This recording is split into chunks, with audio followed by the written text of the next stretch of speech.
Hi everyone, this is Kathleen from Planting Seeds, and today's intention is about letting go.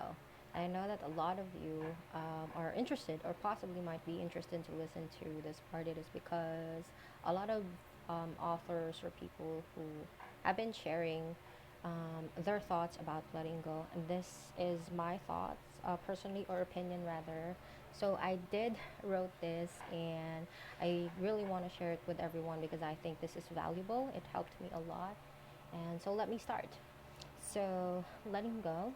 So, when situations in life is something that you just can't fathom, things are happening without your control, and you just feel confined about it.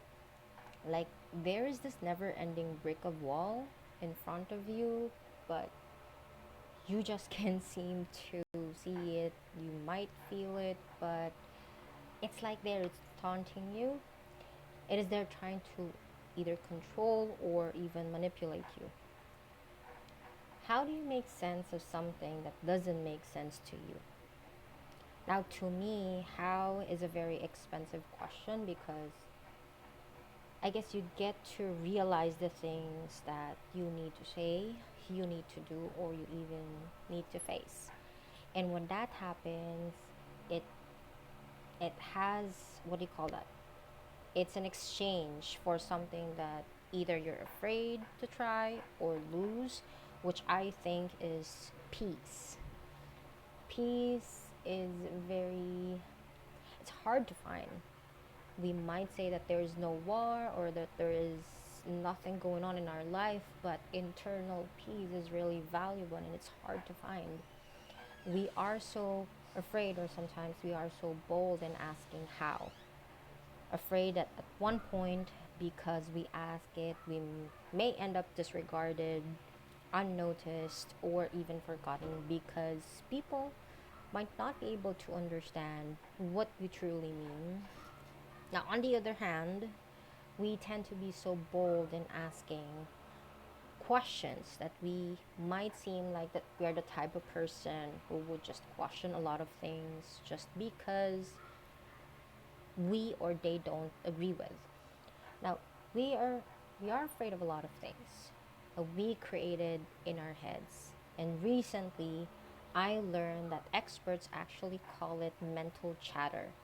Now, mental chatter happens when someone starts to think of scenarios that may not actually happen. People tend to prepare for things, situations that they're thinking or preparing that, oh, this might happen in the future. If I'm not going to do this, this will happen, and so on and so forth. Now, the tendency is we are so keen in really looking or even creating our own problems that may or may not happen in the future because that's something that you can never control. We get too distracted in our own mental chatter that we forget to live in the moment. And living in the moment in the present is more valuable, and which will bring you peace and happiness. I think this is how we are meant to live our life, to experience life the way we're meant to be. And it took me some time to truly understand and realize that part, which is why today my intention is to really share with everyone to try not to control things. You might think that you have control, but the truth is the only person you can control is you. The only thoughts you can control is you. The one who can do a certain thing or say something, you can control that. You may create an impact, or you may, what do you call that, share an impact or share your thoughts to someone, but the way that they would perceive it would be different from how you perceive it or understand it. So I do hope that you guys will try to listen to control the things that's going on around you.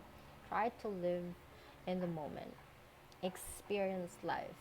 Just simple as standing outside or standing in front of outside your door and really feel the wind. Try to look at the clouds, the sky. It is really nice to experience. There's a lot of things that you're missing right now. You can't control what is happening outside. We can never control what's going to happen tomorrow, in the future, in the next year, next 3 years, 5 years, or 10 years. You can prepare for something that you, or you can actually try to create a plan for your goal, but it doesn't mean that you would be able to reach that directly to how you actually plan. There will always be something that can happen or will happen. So the best thing to do is what where you are right now, how you're doing right now. That's the one thing that you need to actually savor and experience it with your loved ones and embrace it. So that's it for me today. Again, our intention is letting go. So do let go of burdens, and yes, let go of negativity too. Bye.